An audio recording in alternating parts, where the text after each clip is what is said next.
Tudo bom, pessoal? Vou falar de um tema que hoje tem tomado os nossos consultórios, as nossas mídias sociais, que é a doença do silicone. O que seria essa doença do silicone, que alguns chamam de síndrome ásia? A doença do silicone é uma síndrome causada por múltiplos sintomas físicos, psicológicos, juntos e agrupados em pacientes que possuem o silicone, que têm uma prótese de silicone há um certo tempo. Mas vamos lá.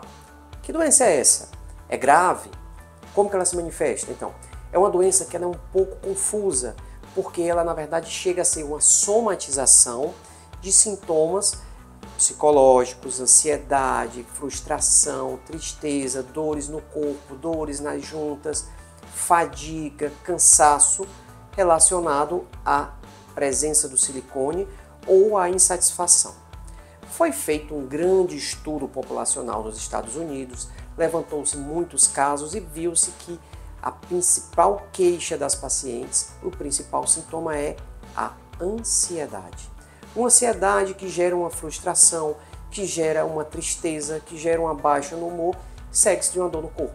Estaria a doença do silicone relacionada mais a fatores psicológicos do que a fatores físicos pela presença do silicone? É uma dúvida. Porém, todos os casos eles são majoritariamente resolvidos quando se retira o silicone.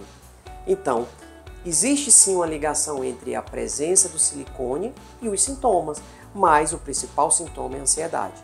É uma doença que começou a ser mais estudada e mais vista com o advento da hiperexposição nas mídias sociais, com a presença de pessoas que vão divulgando e passando adiante que tem os sintomas, então uma reação em cadeia, às vezes até um efeito manada de pessoas que se espelham em outras dizendo que estão com sintomas. Não podemos negar a existência da dor, da insatisfação, da ansiedade, do desconforto, mas devemos sim colocar pontos específicos. A ansiedade é o principal. Tratar o psicológico é fundamental antes de colocar uma prótese de silicone, porque pode virar uma frustração depois. Ponto também importantíssimo. Não há nenhuma comprovação de presença de silicone no sangue das pacientes. Em nenhum estudo feito houve extravasamento, ou seja, não é causada pelo silicone. Os estudos mostraram isso. Ela está mais associada a fatores psicológicos. Então, nesses casos, uma psicoterapia, um bom entendimento entre médico e paciente para tomar a decisão da retirada da prótese, quando necessário, mas se retirar, melhorar os sintomas, essa retirada está indicada. Um alerta para as pacientes que querem colocar silicone. Você vai sentir isso? Provavelmente não.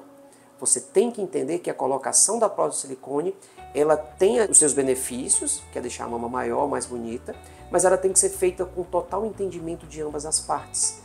Ela vai ter um pós-operatório, ela vai ter um tamanho, esse tamanho tem que lhe deixar satisfeita, por isso que a gente usa os simuladores, mas você não tem que tirar a sua prótese porque ela vai lhe dar uma doença. Você tem que ter noção de que a ansiedade é uma coisa normal da nossa vida.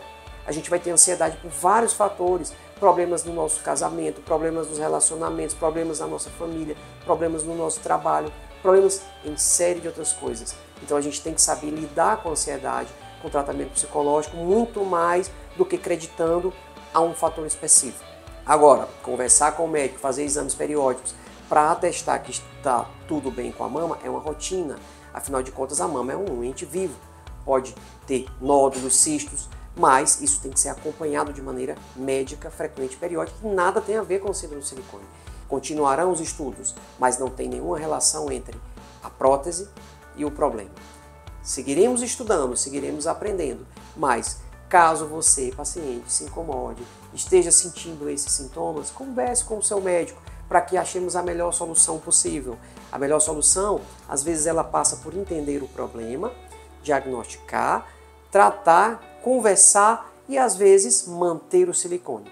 A terapia é simples, remoção do silicone. Ela vai resolver a maioria dos sintomas, na maioria das vezes, e o psicológico vai melhorar. Seria essa a conduta correta?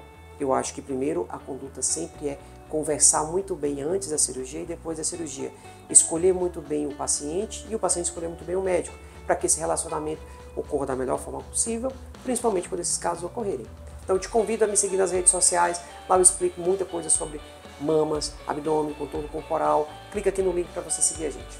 Valeu!